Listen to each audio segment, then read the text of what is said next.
Assalamualaikum, halo semuanya, halo Mancenice. Kembali lagi di podcast Bisik, Bicara Asik bersama Naisyara Isyafira di sini sebagai host yang akan memandu acara podcast ini.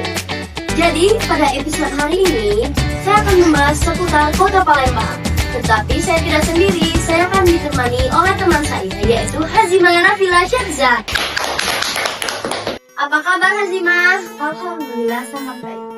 Apakah betul Hazimah orang Palembang?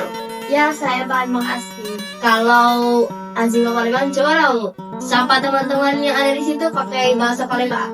Ya, halo kawan-kawan, apa kabar kalian semua yang ada di rumah?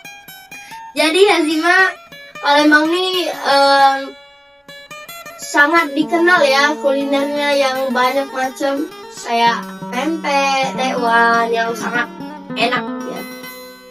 Beberapa waktu lalu Palembang tuh ramai ya karena kasus rendang 200 kilo. Benar. Menurut Jima, gimana dampaknya buat citra Kota Palembang ini?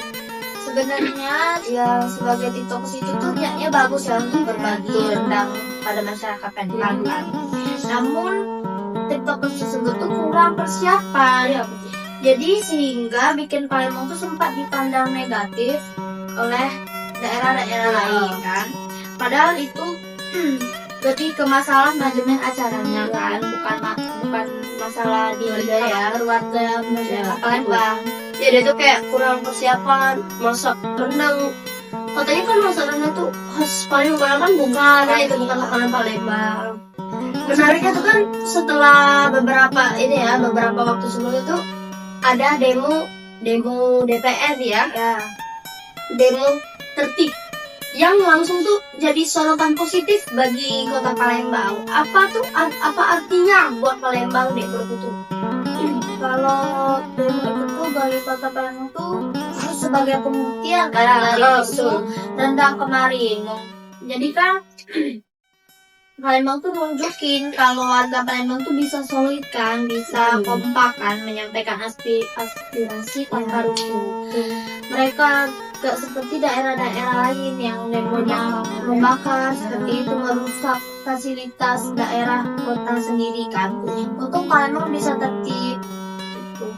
Jadi awalnya kota ini agak sedikit tergores ya, gara-gara isu ya. Palembang malah bangkit lagi gara-gara isu ya gara-gara demo itu ya, gara-gara kedewasaan dalam berdemokrasi. Masih ada juga orang yang nyinyir ya, bahkan mencaci maki Palembang di media sosial. Iya, pasti ada aja kan yang masih nyinyir Kota Palembang itu. Tapi kan yang penting adalah aksi nyata dari warga Palembang kan. Mereka menunjukkan bahwa mereka bisa menjadi demokrasi yang tertib, tidak seperti daerah-daerah lain kan gitu. Ya, kota yang masyarakatnya Punya solidaritas tinggi dan tanggung jawab yang tinggi. kalau misalnya nih kita berbicara ke identitas Kota Palembang. Ya. Kalau disuruh menggambarkan Palembang itu dalam satu kata, apa sih yang paling khas? Kalau paling khas dari Palembang ya, kayaknya sih Sungai Musi ya. Ya, sungai. Karena Palembang itu hidupnya dari Sungai Musi gitu kan. Semua cerita kota itu tuh dari jembatan, ampera, kuliner sampai budaya tepian pun itu nggak bisa dilepaskan dari Betul. sungai tersebut. Sungai itu sebagai khas ya dari Palembang. Sungai Musi. Kalau orang dengar Palembang tuh kan pasti ingatnya pempek ya, pempek telok, pempek adaan. Tapi selain itu, apa kuliner lain yang wajib dicoba, yang wajib banget dicoba tuh kalau misalnya turis datang ke Palembang gitu. Sebenarnya banyak banget sih makanan khas Palembang yang enak ya. yang enak dan bisa dicoba oleh turis kan kalau kesini. Ya seperti pindang patin, tekwan, model sampai kue maksuba kan. Sebenarnya itu semua punya rasa khas sendiri gitu dari Kota Palembang. Nggak kalah ya dari Nggak kalah dari pempek. pempek. Apakah Jiwa sudah lumayan makanan maksudnya wes Itu enak ya. kan setiap lebaran pasti Ya. masyarakat Palembang ada kue Ya, kue kodok orang iya nggak enak banget itu, saya juga sudah coba. Tadi kan Zima sudah berbicara menggunakan bahasa khas Palembang ya. Bahasa Palembang itu sangat unik Ya. banget ya, Phil, ya. Anak mudanya masih sering pakai atau udah kalah sama bahasa gaul zaman sekarang? anak muda di masyarakat Palembang Iya. kan masih memakai kok masih memakai, cuma mereka mencampur dengan bahasa gaul gitu, jadi kayak bikin bahasa Palembang tetap keren walaupun ada bahasa gaulnya keren gitu. Mereka masih ya makanya di rumah. Ya, misalnya lewat konten kreatif.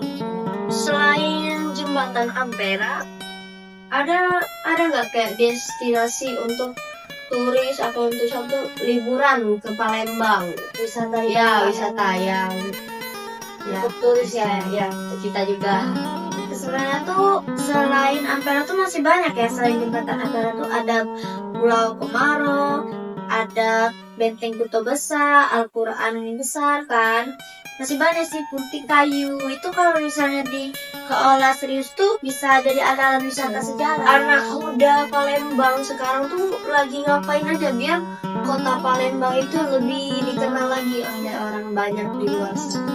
Banyak anak muda di Palembang ini membuat konten semacam kayak misalnya seberapa bisa kan bahasa Palembang gitu kan. Jadi ada juga yang membuat musik khas Palembang di TikTok, menguploadnya di media sosial. Ada juga yang sampai mengupload tarian-tarian daerah Palembang. Jadi sehingga daerah-daerah lain tuh tertarik melihat konten-konten dari khas Palembang. Ya, sampai ada yang tarian apa Gading Sriwijaya Iya, ke Jepang, Jepang. Iya. Menurut Zima, tantangan terbesar Palembang tuh apa sekarang tuh? Yang paling pertama tuh macet sih kayaknya, karena maksudnya macet setiap habis maghrib atau setiap pulang sekolah atau itu tuh macetnya tuh macet padat banget sampai ada tunggu. ya kendaraannya nggak bisa bergerak. Iya. Kan sekarang tuh dari kecelakaan gitu ya, ramai kecelakaan gitu gara-gara macet yang padat. Terus yang kedua tuh sampah di sini nih di Palembang Udah nih membludak. udah ya udah apalagi di sekolah. Sampai banyak yang kena Iya, penyakit yang sampai sama. menyebabkan polusi udara tuh jadi apa namanya tercemar. Ya, sampai menyebabkan polusi udara ya. Jadi ada 3 Harapan Zima untuk Palembang. pengennya sih pantai Sungai Musingan tuh kayak Sungai Musingan tuh jadi hijau, Oh, gitu jadi kan, pemodelan bersih. iya. Ya, betul. Terus tuh aku pengennya tuh wisatanya tuh nambah gitu. Ya, Nah, itu aja adalah kan. Nah, jadi kayak kalau buat nyaman gitu kan buat turisnya, jadi kalau ada turis kesini nggak ke situ lagi, nggak ke situ lagi. Kita juga bisa Ya, kita juga bisa kalau orang yang tinggal di sini juga bisa ke sana gitu. Sebenarnya masih banyak sih, cuma itu dulu aja. seru sekali ngobrol tentang Palembang hari ini. Dari identitas kota, kuliner, sampai tantangan dan harapan ke depan untuk Palembang. Kita jadi tahu bahwa Palembang bukan cuma soal tempe, tapi juga soal budaya, kreativitas, dan semangat warganya. Terima kasih sudah dengerin Bisik Bicara Asik. Jangan lupa di-share ke teman kalian agar Palembang semakin dikenal banyak orang. Wassalamualaikum warahmatullahi wabarakatuh. Bye, see you.